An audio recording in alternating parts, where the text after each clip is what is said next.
Donc comme Arthur, ça va être une présentation de mon parcours.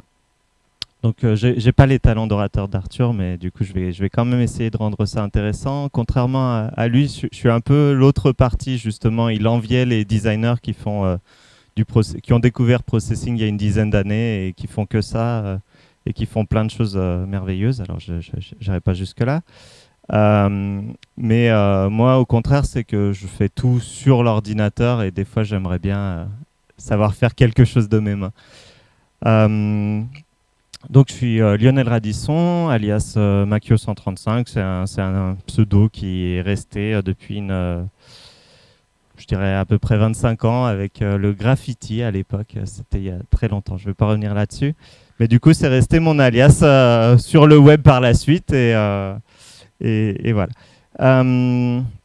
Donc il y a plein de noms quand je me présente, voilà, hacker, enfin bosser avec de la data, faire des expériences web, faire du développement, faire de la pédagogie aussi, parce que j'adore partager ce que je fais.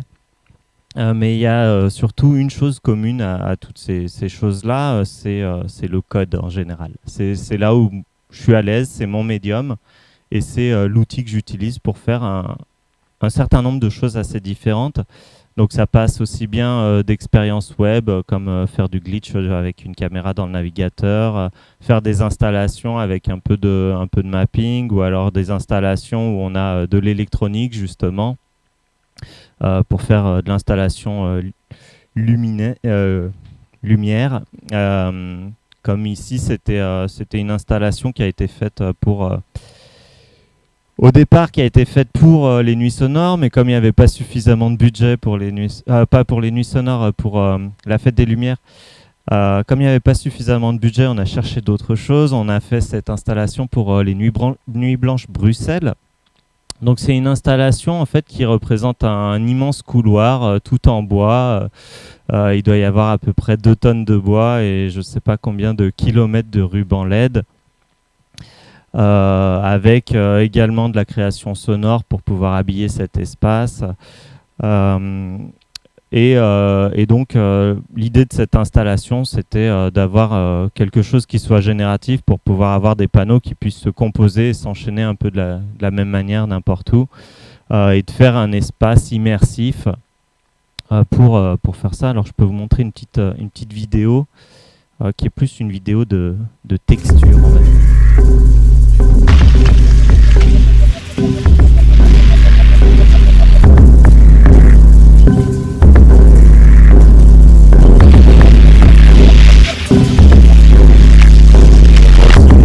De la machine justement, enfin tout est à l'extérieur.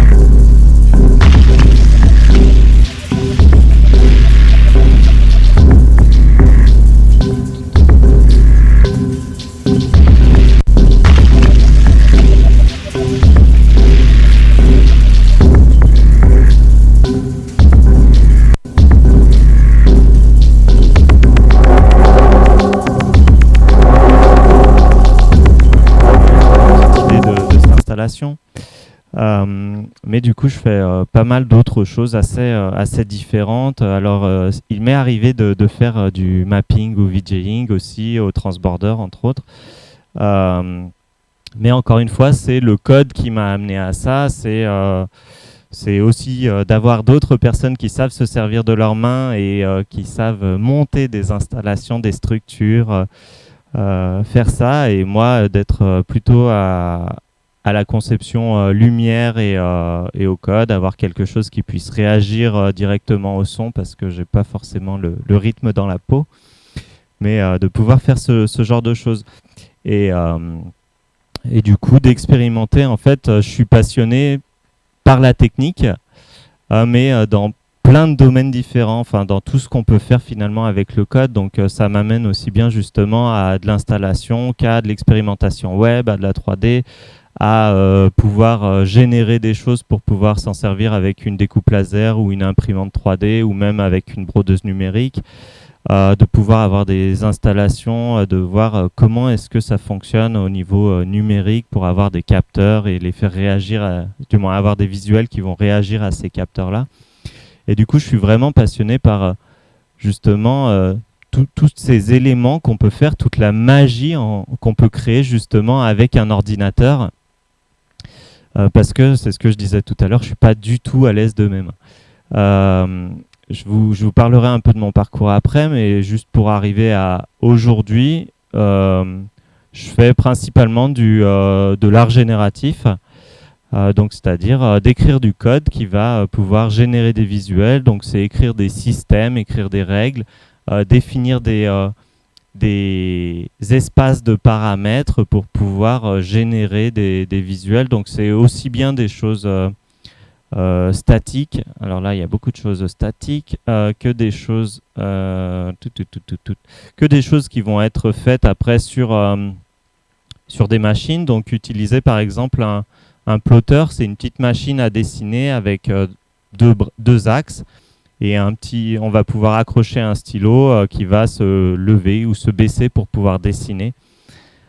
Mais aussi, c'est ce que je disais, des choses animées. En fait, j'aime explorer, rechercher, créer des formes et voir ce que je peux faire avec. C'est vraiment toujours dans l'idée d'explorer, de comprendre comment ça marche et de trouver un peu de magie avec ça. Donc, petit grand retour en arrière. Pour la faire très rapidement, mon parcours, j'ai fait un bac S, spé maths, option art plastique et allemand. On voyait déjà que j'étais paumé. Ensuite, je me suis dit je vais pas du tout continuer là-dedans parce que ça me passionne pas plus que ça. J'avais envie d'apprendre le japonais, donc j'ai fait un doc de langue étrangère appliquée. Donc j'ai fait 2 ans à faire 10 heures de japonais et d'anglais par semaine. C'était super parce que les langues, ça ouvre plein de choses, ça ouvre à des cultures, ça ouvre à des mondes. Ensuite, je me suis dit, bon, il faudrait quand même avoir un vrai métier, faire des vraies études. Donc j'ai repris à zéro, j'ai fait une licence d'économie-gestion et puis arrivé en 3e année, j'ai fait, bon, bah, c'est soit je me tire une balle ou soit je m'en vais. Donc je me suis en allé. Et j'ai pris un peu de temps. J'ai eu de la chance d'avoir une mère qui m'a gardé chez elle pendant un certain nombre d'années. Et donc j'ai fait de l'intérim pendant un petit moment. C'était une super expérience sociale, à rencontrer plein de gens. Et en même temps d'avoir le temps pour pouvoir réfléchir à ce que j'avais envie. Et je me suis dit, ok, ce qui m'intéresse, c'est l'image. Oui, je faisais du graffiti à côté depuis un certain nombre d'années. Et du coup, le graffiti m'a amené à m'intéresser à tout ce qui se faisait aussi en installation urbaine, en communication urbaine. Donc, il y avait vraiment cette idée de communication et de design, d'installation, de sortir un peu de l'image plane qui m'intéressait. Et donc, je me suis dit, ok, super, il y a les Beaux-Arts de Saint-Étienne qui ont une option communication et une option design, ça a l'air super.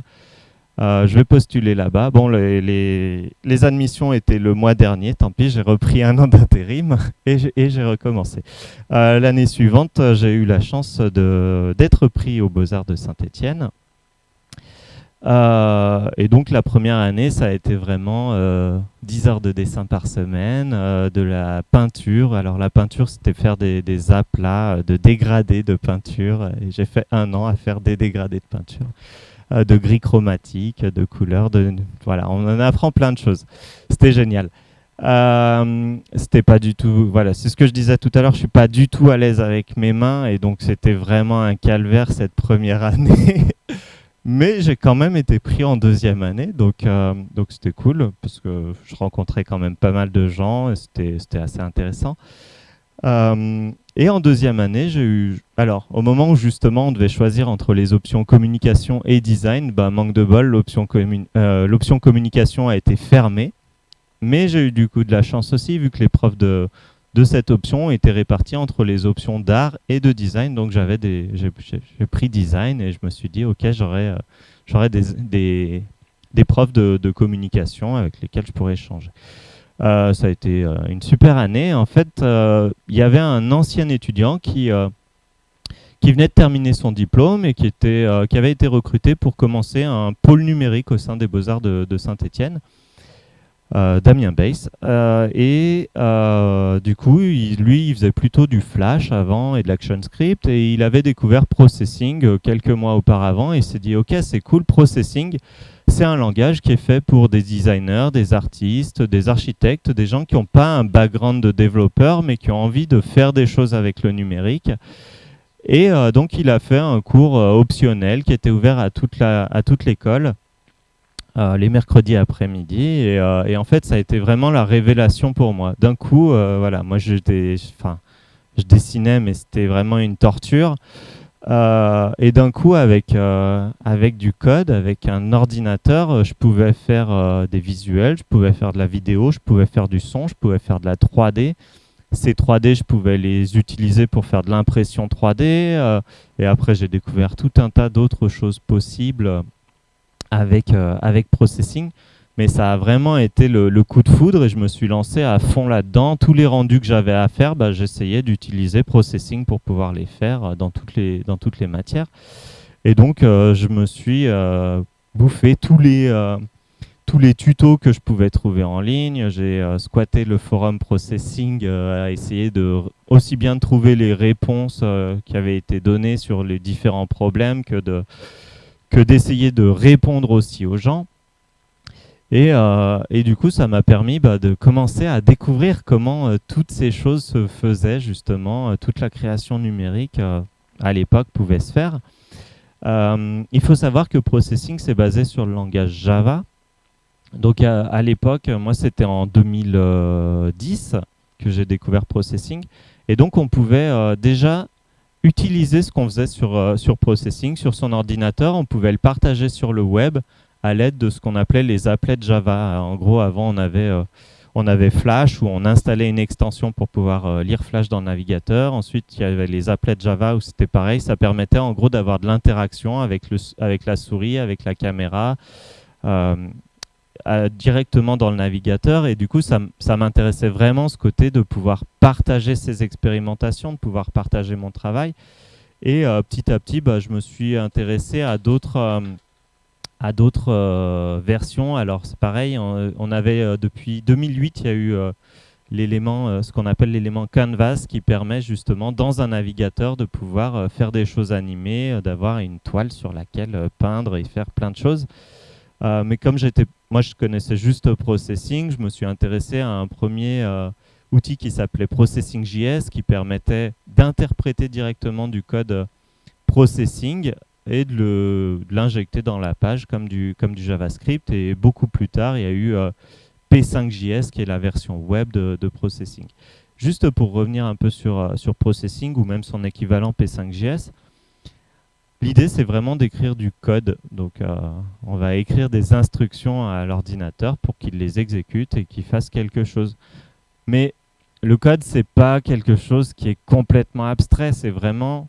On a un langage qui est fait pour ça. On a, par exemple, si on veut dessiner des formes, on a déjà des choses qui sont faites pour dessiner une ellipse, un cercle, une ligne, un point. Et il y a plein de choses, par exemple, pour dire la couleur de fond, la couleur de contour. On va avoir plein de choses comme ça qui vont vraiment nous aider. Et donc ça me parlait, moi j'avais juste à décrire ce que je voulais. Après on peut aussi utiliser de l'aléatoire, il y a plein de fonctions qui permettent de faire de l'aléatoire aussi bien sur des couleurs, sur des positions, sur plein de choses. Et puis petit à petit on se rend compte que finalement tout ce qui nous entoure peut être converti dans des valeurs numériques finalement. Par exemple des couleurs, un niveau d'une couleur... Du noir au rouge, par exemple, on va avoir 255 niveaux de rouge, 256 niveaux de rouge, et ça va nous permettre de pouvoir être redécrit d'une autre façon ensuite. Ou même des caractères, même du texte, finalement, on peut le convertir en valeur, et finalement, tout est utilisable comme des entrées. Donc j'ai commencé à expérimenter avec le code. Il y avait cette plateforme qui s'appelait Open Processing, où justement c'était principalement des applets Java qui étaient partagés et qui permettaient donc d'apprendre aussi du travail des autres, d'apprendre du code des autres, de regarder comment est-ce qu'ils faisaient. Et donc c'était un peu la bibliothèque avec tout ce qu'on voulait. C'était génial, on pouvait apprendre plein de choses. Ça existe toujours ce site. Mais moi, j'étais un peu sur cette partie, ok, je veux faire du web.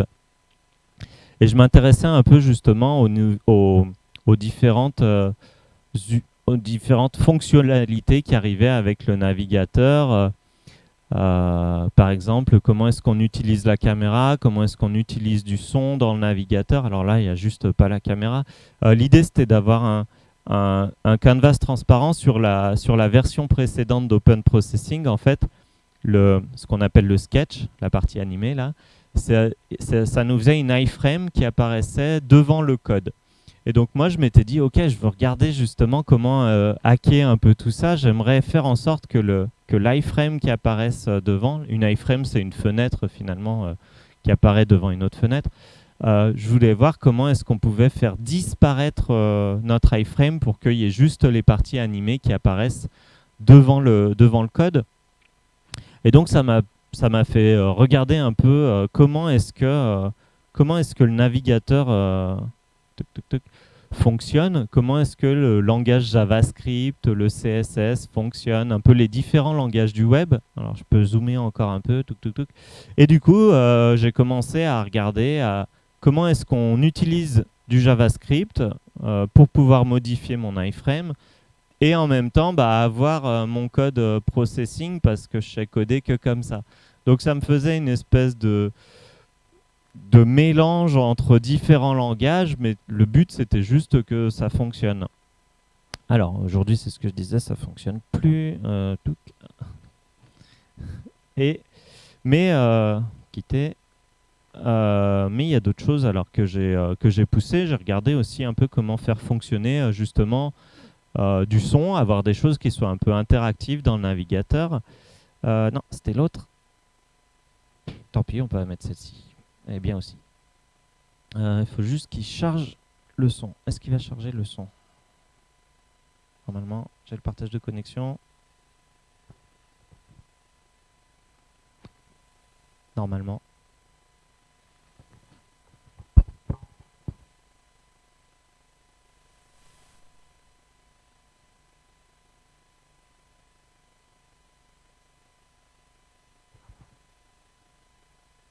Là, au moins, on a un loading, on voit ce qui se passe. Est-ce que ça va marcher? Fat Bros Skateboards. L'idée, c'est d'avoir du son et d'avoir une synchronisation qui se fasse entre l'image et le son. Du coup, je faisais une espèce de fausse beat detection, c'est-à-dire quand il y a un volume sonore qui augmente d'un coup, je prenais toutes mes fréquences. Quand il y avait une grosse augmentation d'un coup, je dis ok, il y a un beat en gros qui se fait. C'est pas forcément ultra, c'est pas la bonne façon de faire ça, mais ça permet de caler en tout cas sur les visuels. Ça marche à peu près.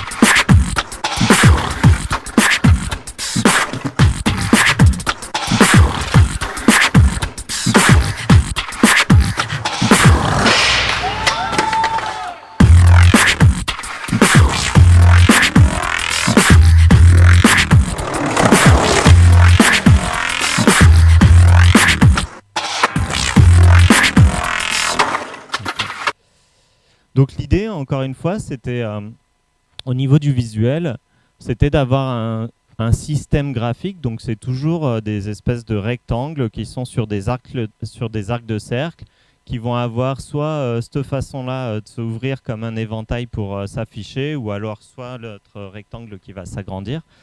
Et du coup, de jouer avec juste deux couleurs, du rouge, du blanc, de jouer sur l'épaisseur des tracés, qui me permet d'avoir donc un système graphique qui est très simple, mais avec une infinité de variations.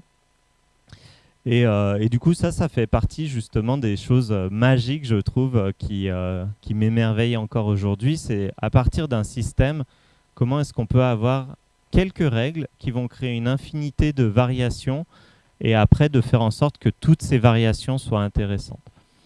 J'y reviendrai un peu plus tard. En parallèle de ça, donc, quand j'ai quitté les Beaux-Arts, je me suis dit, ok, c'est cool, j'adore la recherche dans le numérique, mais il faudrait que je trouve d'autres gens justement pour pouvoir partager ça. Donc on arrive en 2012. Et je me suis dit, ok, je vais faire des ateliers pour partager ça parce que j'adore partager. Et puis la pédagogie, ça me plaît aussi. Donc j'avais commencé à faire des ateliers. On avait fait un truc qui s'appelait le club voilà, l'idée c'était d'apprendre, de coder et de créer. Et donc c'est plein d'expérimentations graphiques. Comme vous le voyez, à l'époque, j'étais super fort avec les palettes de couleurs. Je m'étais trouvé une palette je faisais tout avec cette palette. Et donc pour faire ces ateliers, j'avais fait un truc. À l'époque, il y avait ce qu'on appelle une initiative Processing Cities qui avait été développée par Mark Webster. Et donc il avait fondé Processing Paris. Et il y avait Processing Rennes, Processing Bordeaux, mais il y avait aussi Processing Rome, Londres, Berlin, enfin plein de villes à travers le monde, une espèce de réseau. Donc moi je me suis dit ok, je vais faire Processing Lyon après avoir fait un peu le tour des associations qui étaient présentes dans le coin.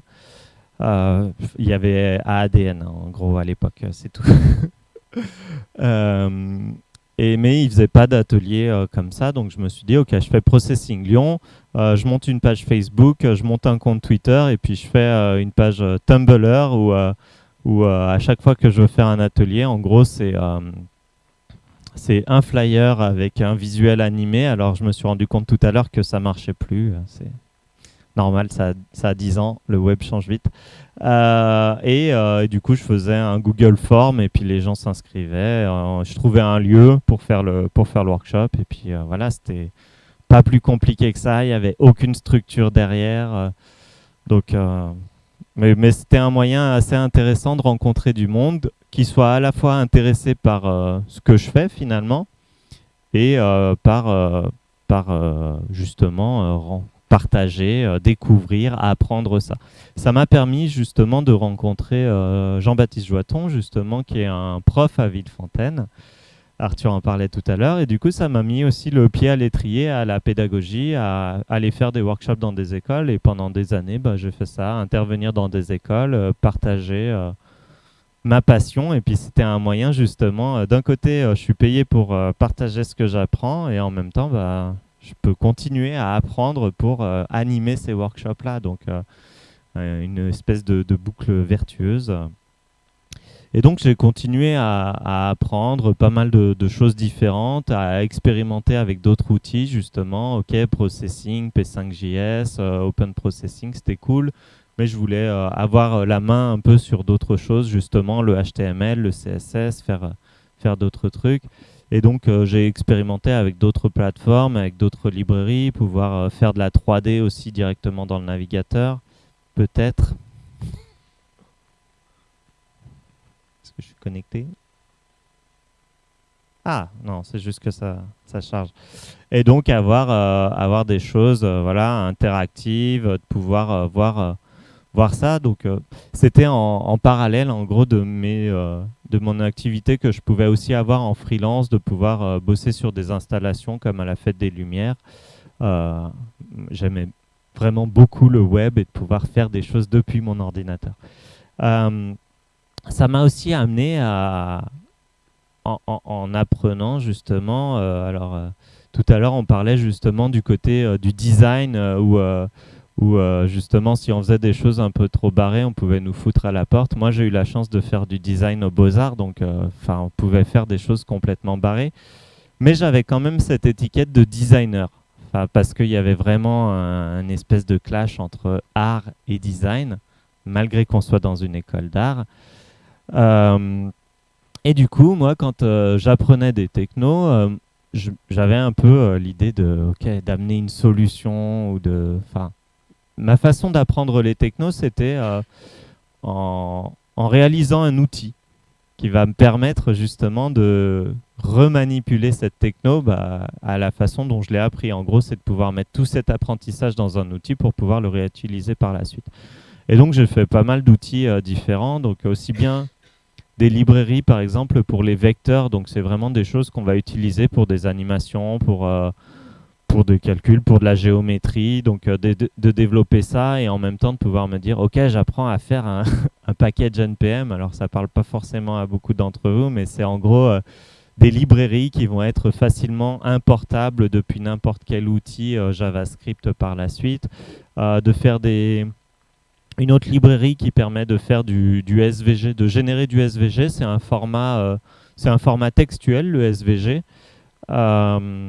qui permet de décrire un peu les éléments, les couleurs qu'on veut dessiner, les couleurs qu'on veut utiliser, les éléments qu'on veut dessiner, où est-ce qu'on veut les positionner. Et donc, je fais une librairie qui est basée un peu sur la syntaxe de Processing.js, de P5.js.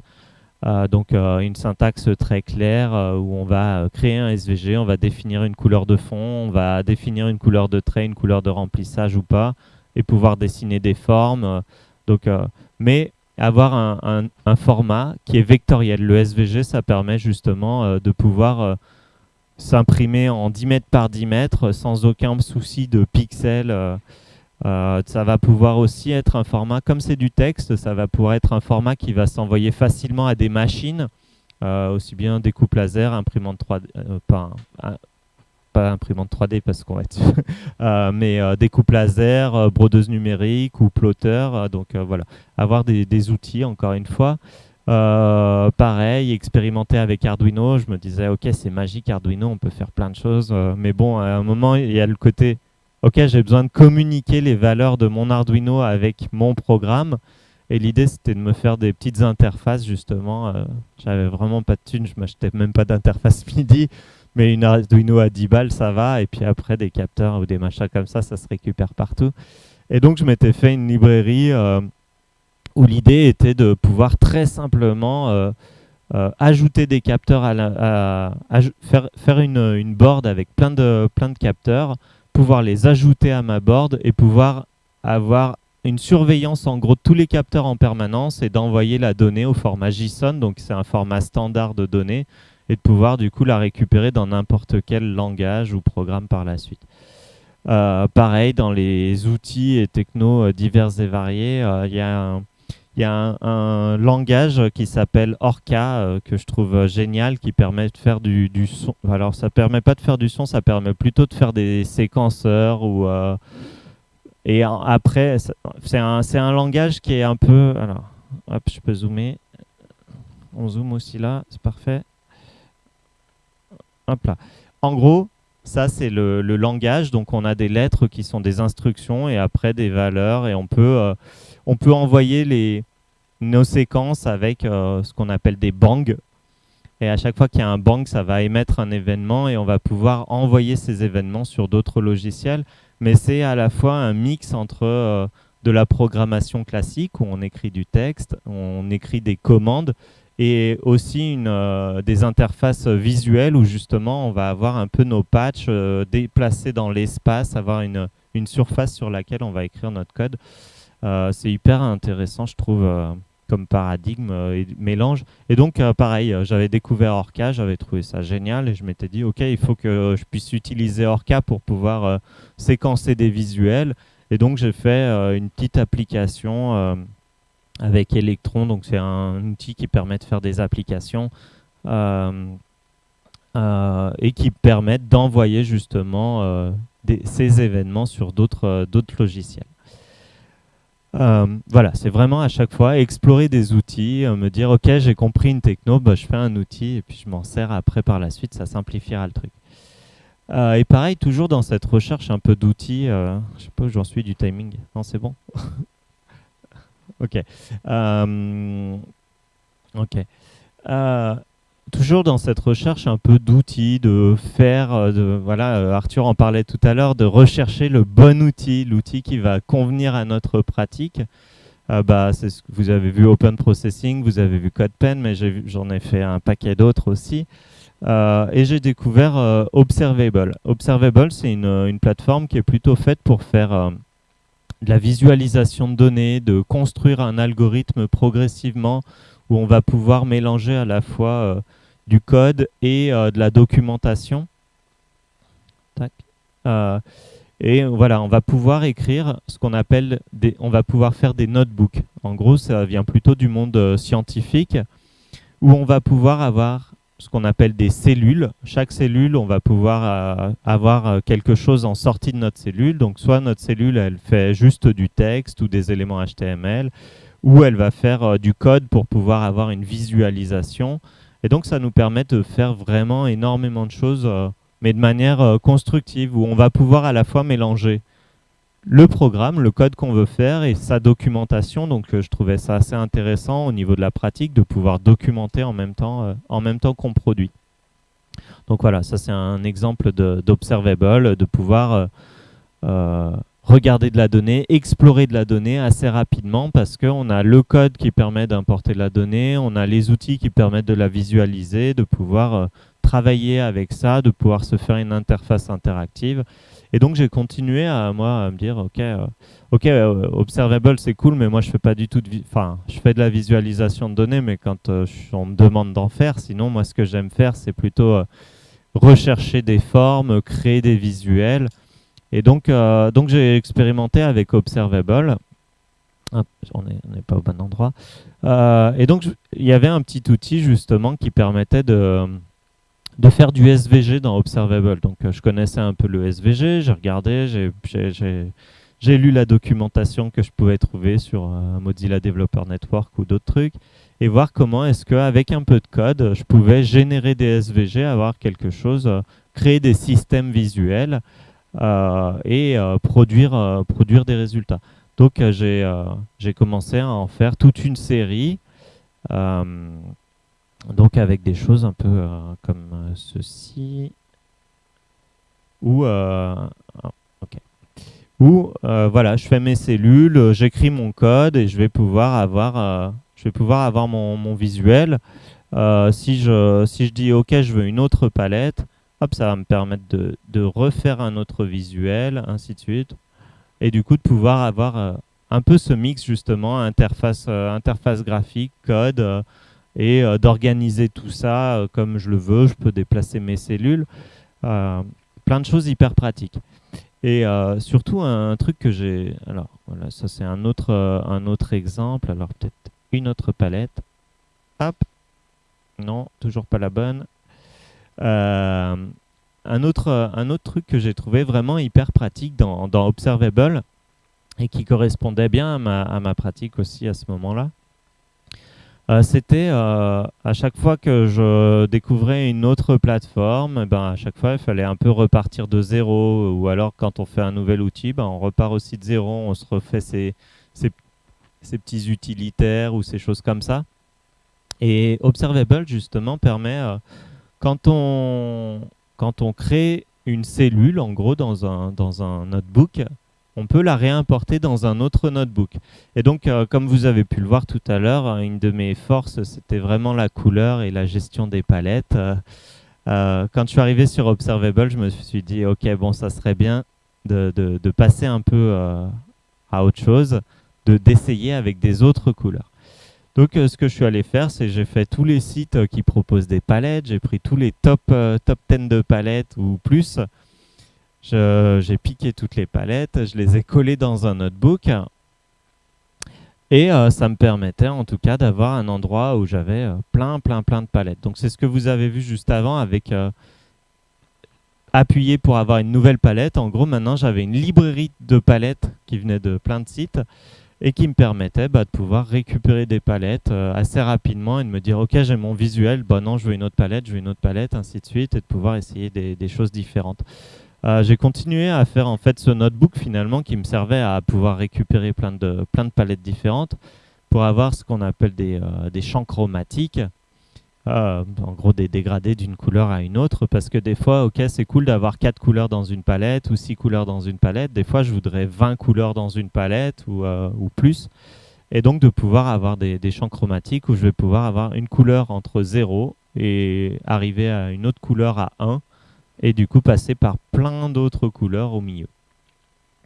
Et voir aussi, à chaque fois que je trouvais des ressources qui permettaient de générer des champs chromatiques, je les intégrais à mon notebook. Donc ça m'a permis de construire un peu mes outils. Encore une fois, j'aime bien m'appuyer sur des outils pour pouvoir créer. Et donc de continuer à utiliser des outils, à regarder aussi des des choses qui permettent d'extraire directement des palettes à partir d'une image et de se dire, OK, j'ai cette image-là, je voudrais une palette de couleurs. Voilà, j'ai cette image, je voudrais une palette de couleurs à partir de cette image. Donc de regarder et de rassembler un peu tous ces éléments-là autour d'un outil pratique, ou alors de pouvoir convertir une couleur dans un autre format, c'est toujours aussi hyper pratique. Et donc une fois que j'avais un peu tous ces outils, après ça s'est construit progressivement, bah, ça m'a permis vraiment de pouvoir aller un peu plus loin pour créer. J'ai fait un deuxième notebook d'utilitaire, pareil, pour de l'aléatoire, pour travailler avec différentes formes, mais aussi euh, avec de la géométrie, par exemple. Comment est-ce qu'on va d'un angle à un autre angle? Alors on pourrait se dire, bah, c'est simple, je pars de 10 et je vais à 50. Mais des fois, si je pars de 10 et que j'ai besoin d'aller à 340, le plus court, c'est pas de faire les trois quarts de mon cercle, c'est de passer par l'autre côté. Donc de faire des choses comme ça, ou alors comment est-ce qu'on sous-divise des grilles, comment est-ce qu'on fait des intersections entre des lignes. Donc c'est plein d'outils, mais au final, ces outils-là, ils sont hyper pratiques parce qu'ils m'ont permis justement de pouvoir m'appuyer dessus pour pouvoir expérimenter, créer, faire des visuels. Donc aussi bien à partir des SVG, j'ai pu continuer à faire des visuels pour travailler sur du plotter. Et donc le plotter, c'est ce que je vous disais tout à l'heure, sortir sur de l'image sur papier. Ça a un côté vraiment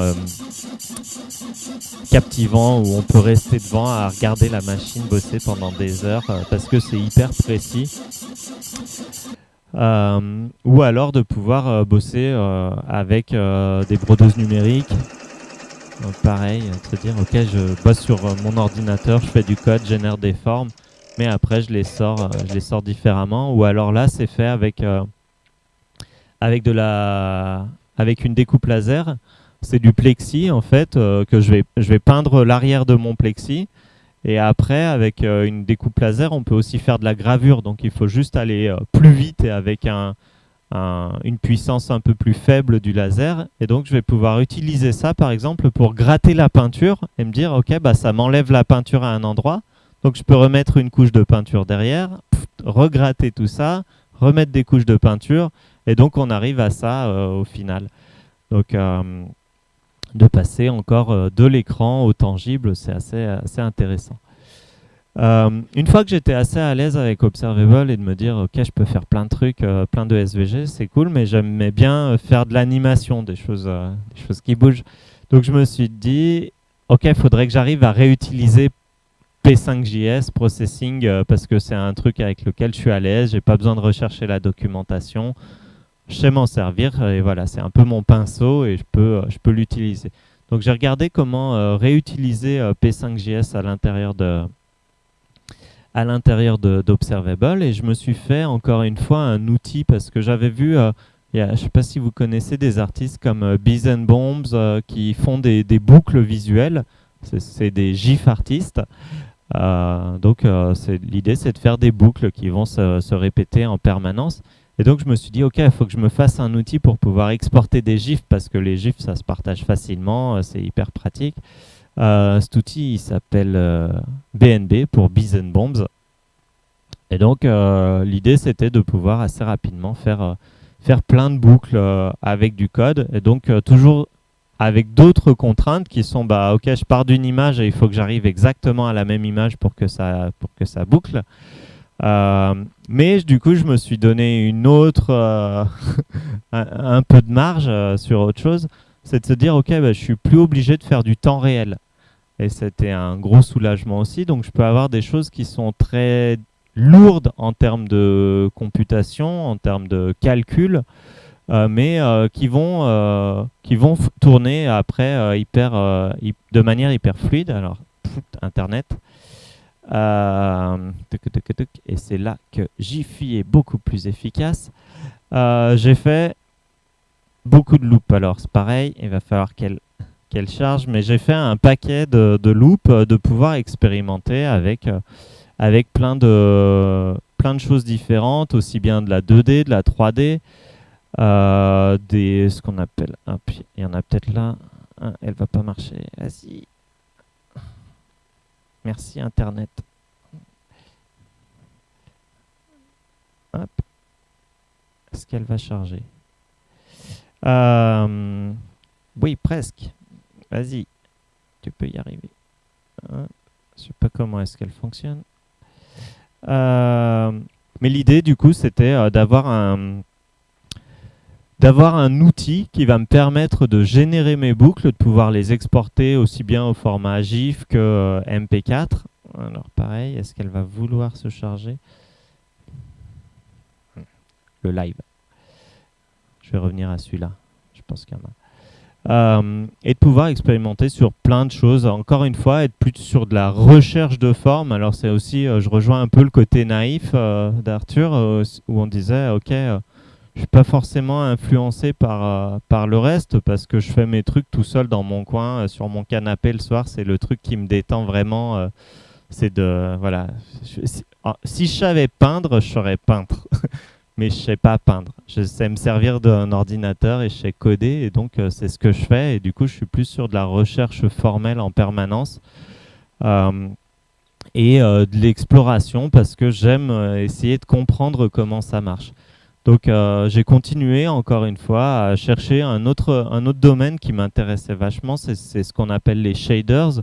En gros, c'est d'utiliser directement la carte graphique pour pouvoir calculer tous les pixels d'une image en même temps. Au lieu de calculer chaque pixel les uns après les autres ou les uns par rapport aux autres, c'est d'utiliser un shader qui va calculer tout ça directement. Et donc de pouvoir faire une partie une partie dans les shaders qui m'intéressait, c'est le raymarching. En gros, c'est vraiment de la sorcellerie premier abord. L'idée, c'est de pouvoir créer des mondes entiers à partir de formules mathématiques, de définir justement une sphère par la distance entre son centre et l'extérieur, de définir un cube par la distance entre son centre et sa surface, et de pouvoir avoir des choses où on va avoir des formes qui vont se fusionner les unes aux autres. Donc plein de, voilà, des choses comme ça, où on est vraiment sur des mondes qui sont créés avec quelques lignes de code. Et quand je dis quelques, alors bon, ça s'appuie sur d'autres outils, mais une fois qu'on a l'outil, finalement, bah, en 20 ou 30 lignes, bah, on va pouvoir exporter un paquet de trucs comme ça. Donc finalement, 20 lignes de code, c'est rien. C'est juste qu'on s'appuie à chaque fois sur des choses qui ont été créées précédemment et qui nous permettent d'aller un peu plus loin. Et donc avec tous ces outils-là justement que j'avais pu développer au fur et à mesure des années, voilà, j'ai fait un paquet de visuels. Et donc je faisais aussi des outils, je faisais aussi beaucoup d'outils parce que j'avais la partie pédagogique, donc de pouvoir apporter des outils et de pouvoir simplifier une pratique, de pouvoir la mettre à portée vraiment de tous en partant enfin, essayer de donner un point de départ qui soit le plus simple possible pour pouvoir avancer. Voilà, donc ça a chargé. Hop, voilà des petits exemples de boucles visuelles. Donc tout à l'heure, on avait des VJ qui chopaient des loops pour pouvoir les utiliser. Moi, j'ai des loops, mais j'ai pas personne qui les joue. Voilà, ça m'a permis d'explorer vraiment pas mal de choses différentes. Des visuels qui peuvent sembler assez complexes, mais finalement, c'est pas beaucoup de lignes de code, encore une fois, qui permettent de faire ce genre de choses. Et c'est là où c'est vraiment magique, en fait, c'est d'arriver en très peu de choses, avec quelques lignes de code, arriver à générer une image comme ça. Moi, je trouve ça toujours aussi fascinant. Ou même ce genre de choses, où après, bah, du coup, ça peut être avec le code d'avoir une espèce de timeline aussi. Donc, c'est de se faire des outils qui vont nous permettre de gérer une timeline et de pouvoir raconter une mini-histoire en quelques images. Donc voilà. Aujourd'hui, ma pratique, c'est vraiment d'être sur de la recherche de forme, de la création visuelle. Et j'ai commencé alors il y a un an parce que j'étais prof aussi et je me suis dit ok, vous avez tous entendu parler du mot NFT. Et je me suis dit, ok, je suis prof, c'est sûr que je vais avoir des étudiants qui vont débarquer, qui vont me demander, ok, on veut faire un projet de NFT, de blockchain, et j'y pige que dalle, j'ai aucune idée de ce que c'est et de comment ça fonctionne. Donc, comme d'habitude, j'ai plutôt un apprentissage qui est empirique et par la pratique. Donc, je suis allé regarder ce que c'était, comment ça marchait. Je me suis dit, ok, ouais, des gens vont m'acheter un GIF. Ouais.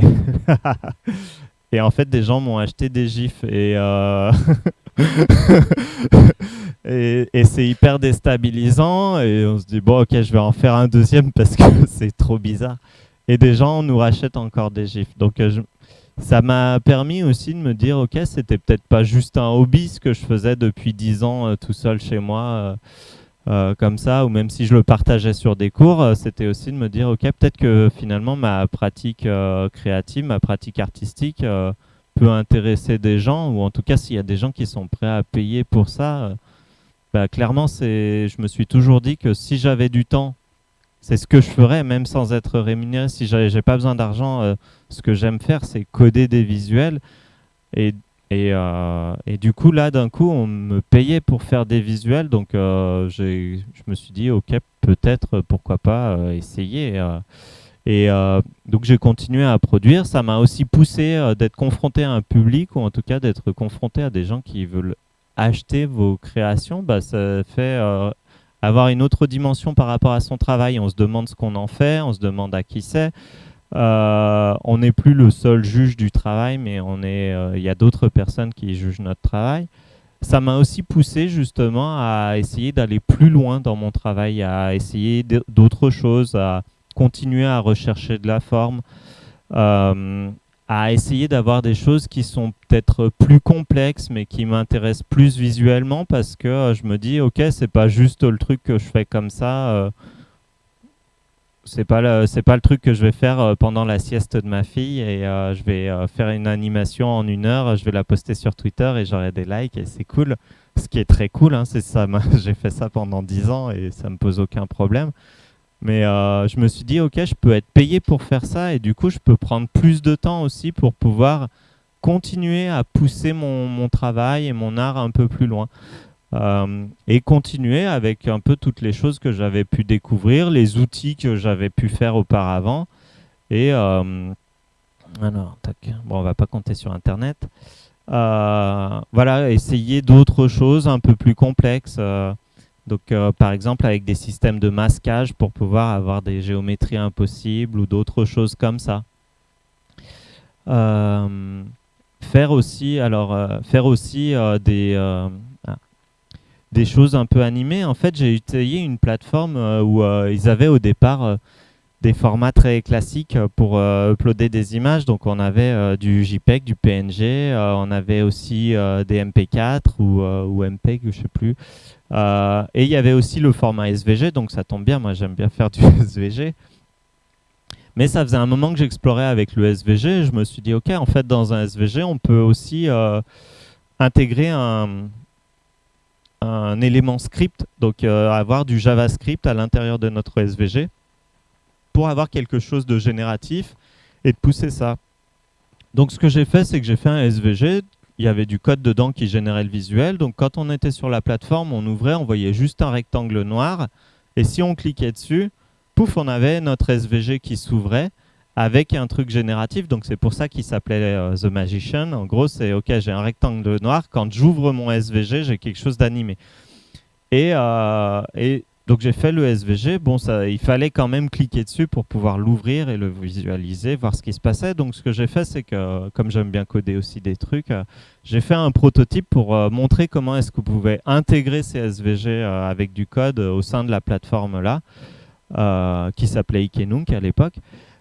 Et pouvoir dire, ok, bah, c'est un peu la porte ouverte, c'est la boîte de Pandore. Si on peut intégrer des SVG avec du code dessus, ça veut dire qu'après, on pourra aussi mettre directement du HTML avec du code dessus. Et donc, tout ce qui est génératif, tout ce que moi, j'adore faire en termes de création de système, bah, ça pourra tourner dessus. Et finalement, bah, je suis tombé sur un dev.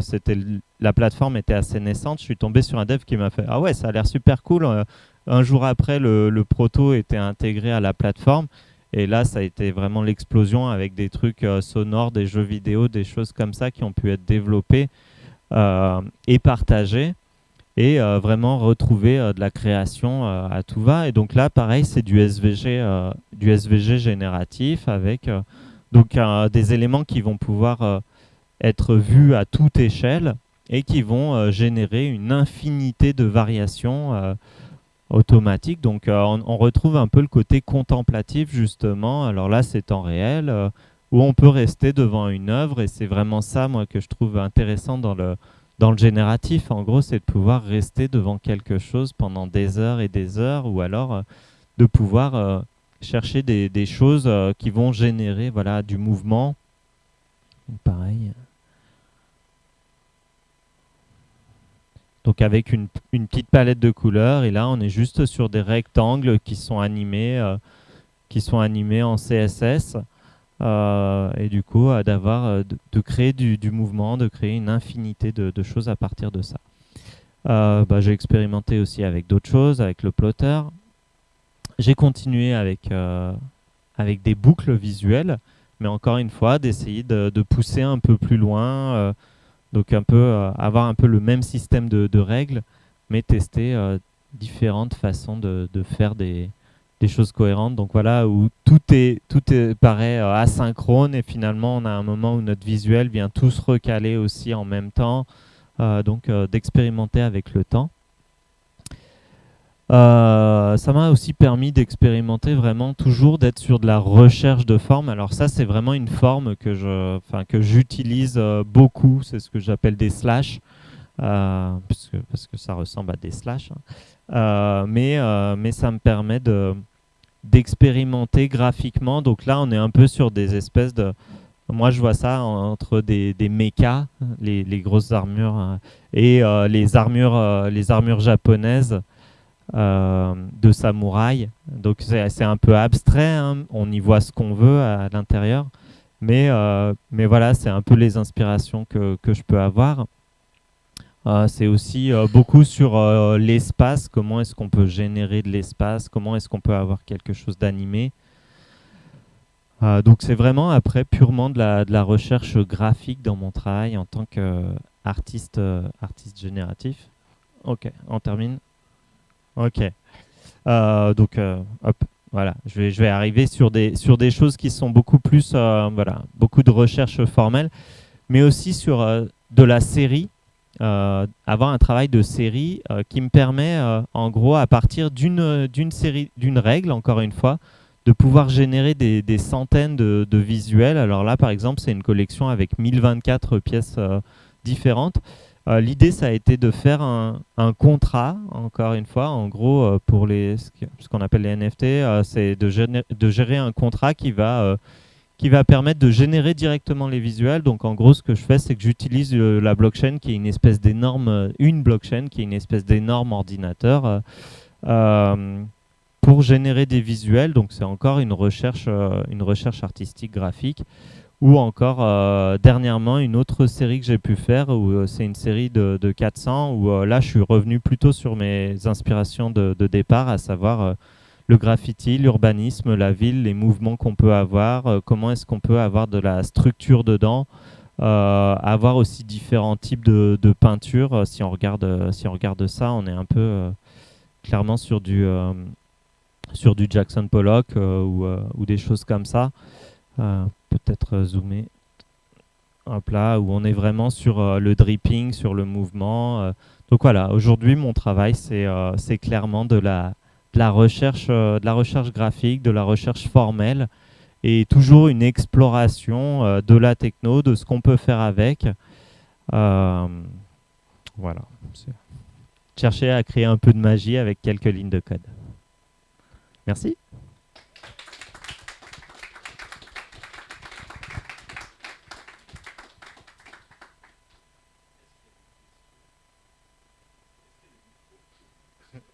Je les ai tous.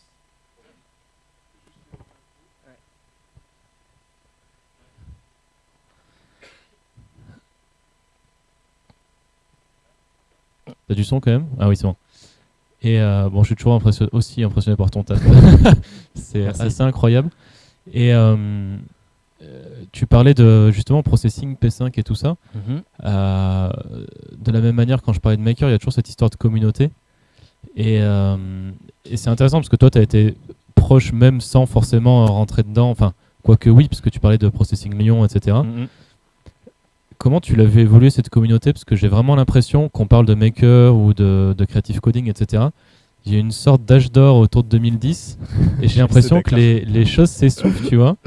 Ouais, et Processing, c'est à part parce qu'il y a l'histoire de NFT et tout, tu vois, donc c'est encore autre chose. Mais tu vois, comment tu vois les choses évoluer? Est-ce que tu penses que ça va redémarrer? Est-ce que ça s'essouffle? Alors clairement, hein, moi aussi j'ai ressenti un peu ça. Je pense qu'il y a eu le milieu des années 2000 jusqu'à 2010-2012 et un petit peu après une espèce d'essor justement avec des initiatives comme Processing Cities qui créait tout de suite un réseau et qui faisait une résonance. Donc il y en avait vraiment partout, hein, aussi bien en Afrique qu'en Asie.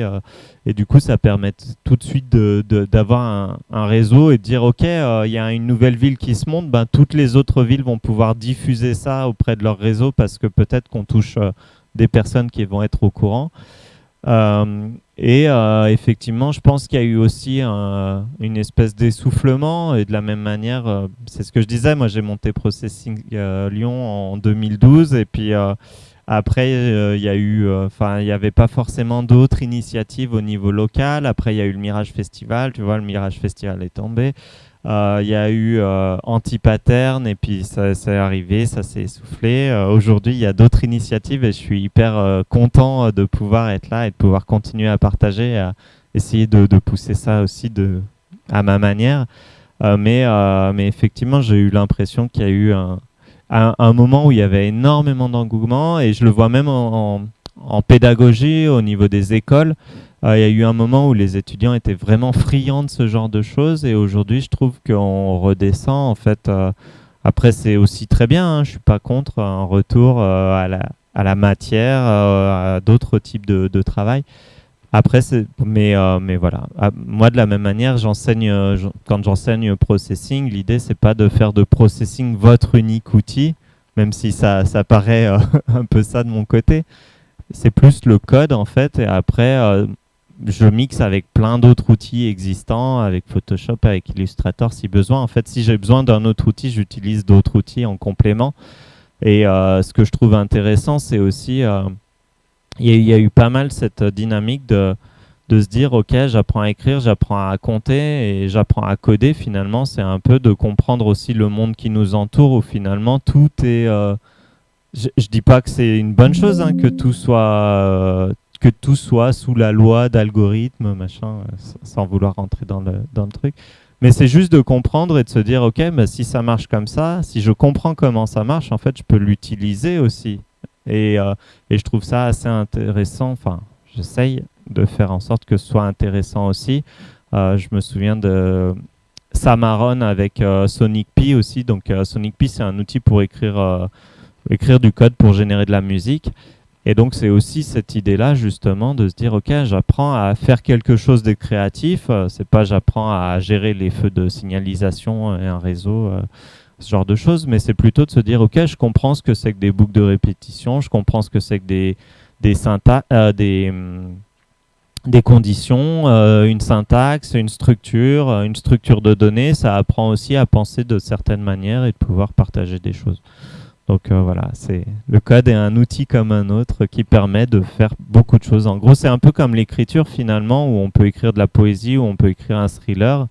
Bah, avec le code, c'est pareil. En fait, c'est hyper expressif. On a tous des moyens différents de pouvoir coder, mais de pouvoir faire aussi plein de choses différentes.